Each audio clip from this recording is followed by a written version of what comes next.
Hello everybody, मैं मनीष शर्मा स्वागत करता हूं आप सभी का आपके अपने चैनल अपना गुरुकुल में। आज हमारी जो क्लास है वो फिज़िक्स की क्लास है।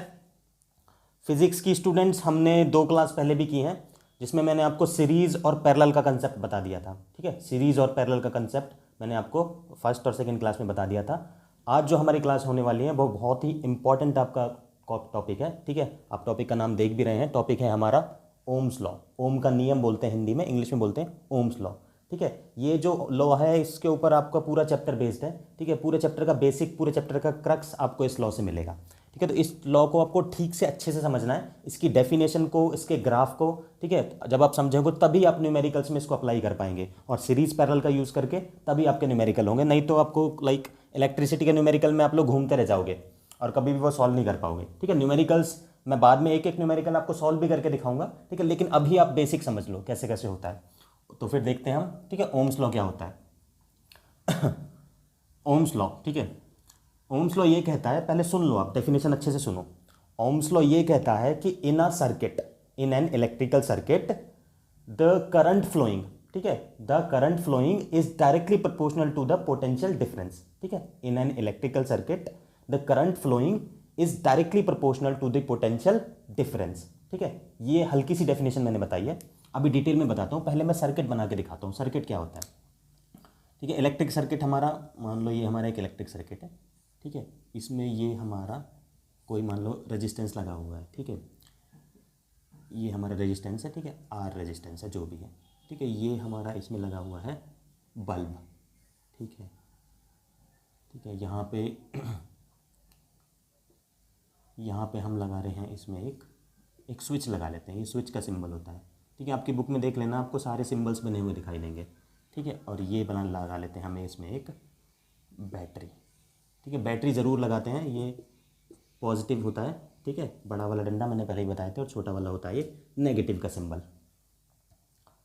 ठीक है, ये हमारी बैटरी लगी हुई है, ये हमारा रेजिस्टेंस लगा हुआ है, ये हमारा बल्ब लगा हुआ है और ये हमारी प्लग की लगी हुई है। ठीक है, प्लग की है ये। ठीक है, प्लग की। ठीक है, ये आपका रेजिस्टेंस है। ठीक है, और ये कोई भी कंडक्टर है या फिर बल्ब है। ठीक है, याद रखना, कोई भी जो कंडक्टर होता है, कोई भी जो हमारा इलेक्ट्रिक सर्किट होता है, उसके अंदर बैटरी के बिना हमारा सर्किट कंप्लीट नहीं होता है। ठीक है, तो अब इस सर्किट की बात कर रहा है। ठीक है, अब ओम्स लॉ है, इसमें हम लगाते हैं। ओम्स लॉ क्या कह रहा है, in a circuit the current flowing. ठीक है, यहाँ से हमारा करंट फ्लो करेगा। ठीक है, मैंने आपको बताया था करंट जो है वो बैटरी के पॉजिटिव टर्मिनल से हमारा फ्लो करता है। ठीक है, जो करंट फ्लोइंग करता है, करंट जो फ्लो करता है, ठीक है, current flowing in a circuit the current flowing is directly proportional to the potential difference. ये आई जो बराबर होगा, किसके बराबर होगा, ये बैटरी मान लो, जो हमारी बैटरी लगी हुई है, ये मान लो V वोल्ट की है। ठीक है, V वोल्ट की हमारी बैटरी है। तो जो करंट फ्लोइंग होगा वो डायरेक्टली प्रोपोर्शनल होगा किसके, वोल्टेज के। यही हमारा सिंपल ओम्स लॉ होता है। ठीक है, ये डेफिनेशन आपको किसी भी बुक में लिखी हुई मिल जाएगी। ठीक है, किसी भी बुक में लिखी हुई मिल जाएगी।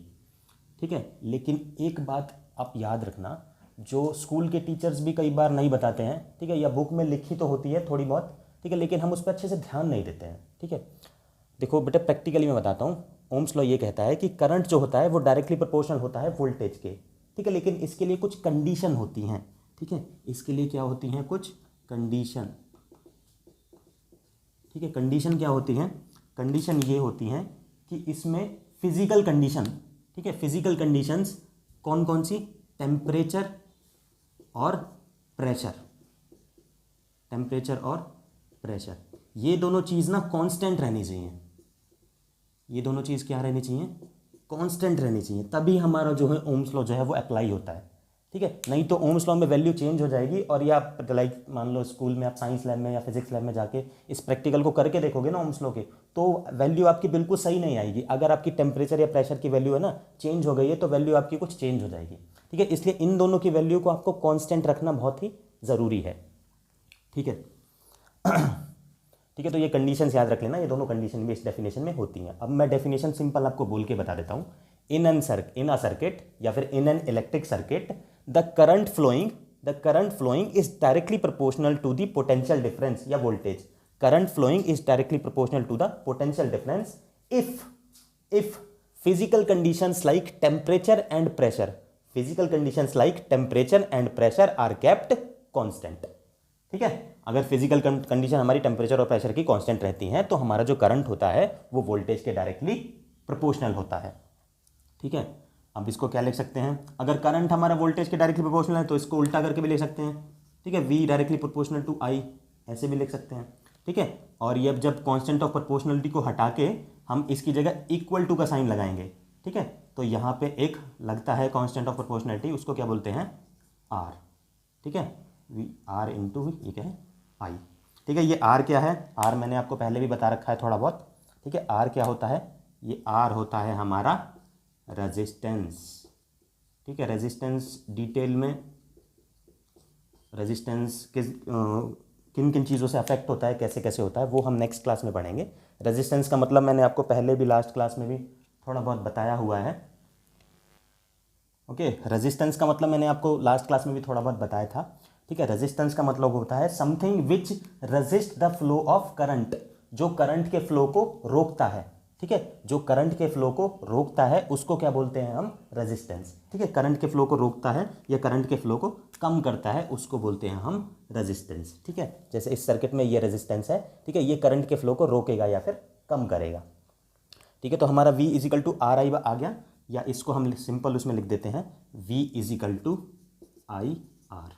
ठीक है, ये हमारा ओम्स लॉ का फॉर्मूला है जो आपको बहुत अच्छे से हमेशा याद रखना है। V is equal to I R, V is equal to I R, V is equal to I R, इस तरह से आपको बिल्कुल याद रखना है। ठीक है, V इजिकल टू आई। ठीक है, इस V is equal to I R, इसमें V होती है हमारी क्या, V होता है हमारा वोल्टेज। ठीक है, वोल्टेज, और I होता है हमारा क्या, I होता है हमारा करंट। ठीक है, और R होता है हमारा क्या, R होता है रेजिस्टेंस।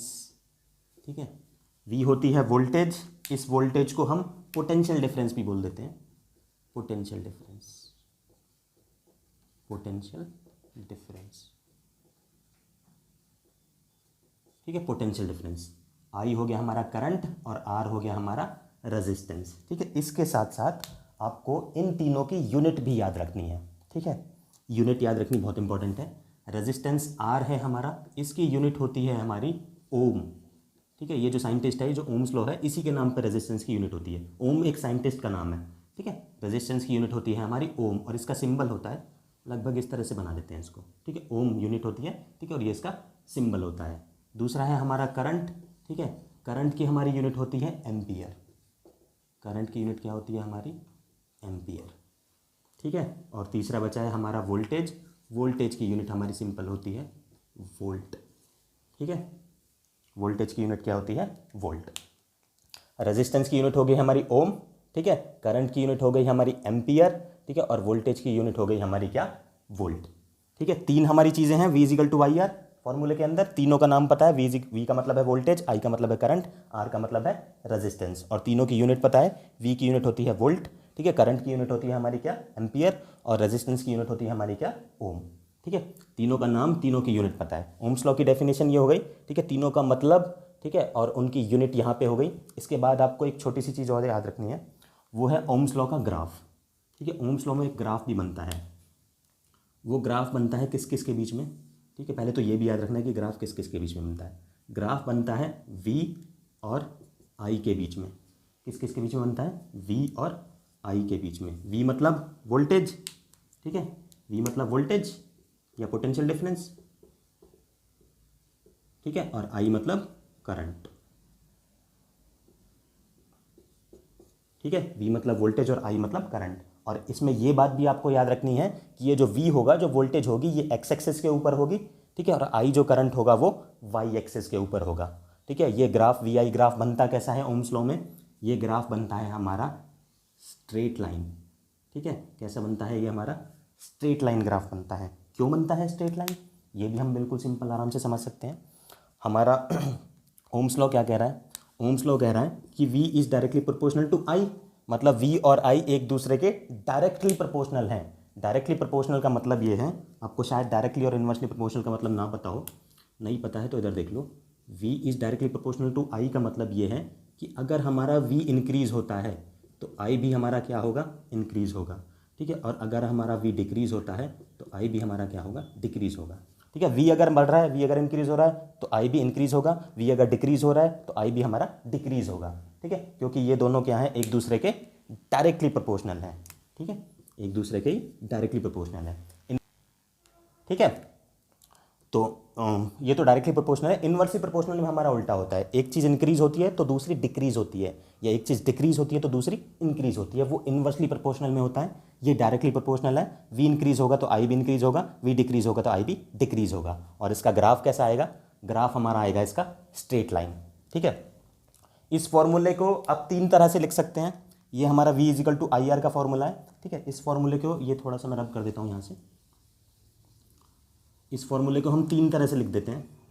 यहाँ से हम, जैसे v is equal to I R है, यहाँ से अगर मैं i की वैल्यू निकालूँ, ठीक है, i की वैल्यू निकालूँ तो r उधर चला जाएगा, ये क्या आ जाएगा, v i is equal to v upon r। एक ये फॉर्मूला बन जाता है, इसके ऊपर आपके न्यूमेरिकल आएंगे। या फिर अगर मैं r की वैल्यू निकालूँ, r की वैल्यू निकालूंगा तो क्या आ जाएगा, r is equal to v upon में i। ठीक है, ये तो एक फॉर्मूला आपका ये बन गया। ये तो मेन फॉर्मूला है v is equal to I R. इसी से हमारा i की वैल्यू निकाल लेंगे, इसी से हम r की भी वैल्यू निकाल सकते हैं। ठीक है, तो ये हमारे क्या हो गए, तीन अलग अलग फॉर्मूले हो गए एक ही फॉर्मूले से। ये ओम्स लॉ का हमारा ग्राफ हो गया। ठीक है, ये ओम्स लॉ में जो भी चीज़ें होती हैं, वोल्टेज, करंट और रेजिस्टेंस। ठीक है, और ये हो गए उनके यूनिट। ठीक है, रेजिस्टेंस की यूनिट ओम, करंट की यूनिट एम्पियर और वोल्टेज की यूनिट क्या हो गई हमारी, वोल्ट हो गई। ठीक है,